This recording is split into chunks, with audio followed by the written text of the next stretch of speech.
بسم اللہ الرحمن الرحیم۔ حضرت محمد صلی اللہ علیہ وسلم نے فرمایا، جو حق پر ہونے کے باوجود جھگڑا نہیں کرتا، میں اس کے لیے اعلیٰ جنت میں گھر کا ضامن ہوں۔ نبی کریم صلی اللہ علیہ وسلم نے فرمایا، اللہ تبارک و تعالی ایسے شخص کو اپنے عرش کے سائے میں جگہ دے گا جس نے تنہائی میں اللہ تبارک و تعالی کا ذکر کیا کہ اس کی آنکھوں سے آنسو جاری ہو گئی۔ نبی صلی اللہ علیہ وسلم نے فرمایا، ایک وقت آنے والا ہے جب لوگ نیکی پر شرم اور گناہ پر فخر کریں گے۔ تم اللہ تعالیٰ سے ایسی حالت میں دعا کیا کرو کہ تم قبولیت کا یقین رکھا کرو اور یہ جان رکھو کہ اللہ تعالیٰ غفرت سے بھرے دل سے دعا قبول نہیں کرتا۔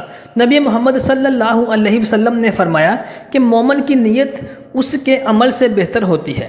آپ صلی اللہ علیہ وآلہ وسلم کا فرمان عالی شان ہے، جس شخص کو یہ پسند ہو کہ اس کی عمر دراز ہو اور اس کے رزق میں اضافہ ہو تو اسے چاہیے کہ اپنے والدین کے ساتھ نیک سلوک کرے اور ان پر صلہ رحمی کرے۔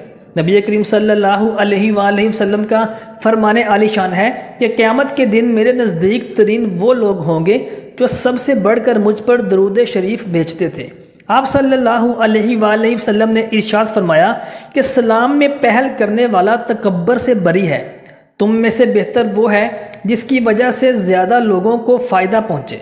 آپ صلی اللہ علیہ وآلہ وسلم نے ارشاد فرمایا، 3 آدمی ایسے ہیں جنہیں اللہ تبارک و تعالیٰ روز قیامت دیکھے گا بھی نہیں۔ نمبر 1 والدین کا نافرمان، نمبر 2 مستقل شراب پینے والا، نمبر 3 احسان جتلانے والا۔ آپ صلی اللہ علیہ وسلم نے ارشاد فرمایا، 3 آدمیوں کی دعا رد نہیں کی جاتی، عادل حکمران، روزہ دار حتیٰ کہ روزہ افطار کر لے، اور مظلوم۔ آپ صلی اللہ علیہ وسلم نے ارشاد فرمایا، بہترین اولاد با پردہ بیٹیاں ہیں۔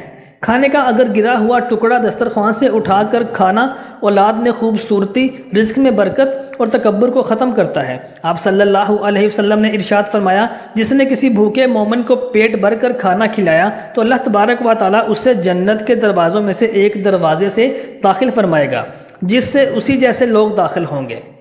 آپ صلی اللہ علیہ وآلہ وسلم نے ارشاد فرمایا، صحیح معنوں میں بخیل وہ ہے جس کے سامنے میرا نام لیا جائے اور وہ مجھ پر درود نہ پڑے۔ آپ صلی اللہ علیہ وآلہ وسلم نے ارشاد فرمایا، پڑوسی کو تکلیف دینا نیکیوں کو اس طرح سے مٹا دیتا ہے جس طرح سے سورج برف کو مٹا دیتا ہے۔ آپ صلی اللہ علیہ وسلم نے ارشاد فرمایا، اللہ تبارک و تعالیٰ نے تم پر ماں کی نافرمانی حرام قرار دے دی ہے اور والدین سے ناحق مطالبات کرنا بھی حرام قرار دے دیا۔ صلی اللہ علیہ وآلہ وسلم نے فرمایا، جس کے دل میں رائی کے دانے کے برابر یعنی تھوڑا سا بھی تکبر ہوا وہ جنت میں داخل نہ ہو سکے گا۔ آپ صلی اللہ علیہ وسلم کا ارشاد ہے، جو دھوکہ دے وہ ہم میں سے نہیں۔ تم میں سے کسی کا سر لوہے کی کیل سے پھاڑ دیا جانا یہ اس کے لیے کسی غیر محرم کو چھونے سے زیادہ بہتر ہے۔ اپنے اعمال پر توجہ دیجیے، حقوق العباد پورے کیجیے اور حقوق اللہ کا بھی خیال رکھیے، کیونکہ اللہ کبھی حقوق کے تلف کرنے والے کو پسند نہیں فرماتا۔ قیامت کے دن اللہ تبارک و تعالیٰ اپنے حقوق تو معاف فرما دے گا مگر اپنے بندوں کے حقوق یعنی حقوق العباد جو آپ نے ادا نہیں کیے ہوں گے ان کو معاف نہیں فرمائے گا۔